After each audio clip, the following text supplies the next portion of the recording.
唔知各位女士們會唔會有時覺得乳房脹痛？呢種病徵喺中醫屬乳癖範疇，主要嘅病機係情志不遂、肝氣鬱結或者痰瘀糊結、沖任失調。乳房脹痛可能同乳腺增生同埋結節有關，就算唔太影響生活，但係都需要大家警惕。基於中醫治未病嘅概念，建議女孩子由14歲開始就要審視自己月經同乳腺嘅健康狀況，唔好等到40歲有病先去檢查，到時可能太遲㗎喇。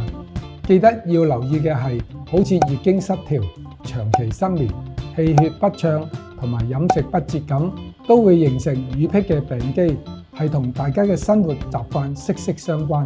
一定要避免凍飲，有機會增加結節嘅風險。仲有要注意情緒問題，抑鬱、憂慮、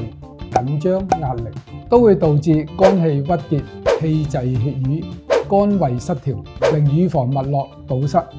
而不良嘅坐姿都會有機會令到氣血不順、痰濕內生，化成結節囊腫嘅。有唔妥嘅話，記得及早揾中醫未雨綢繆啊！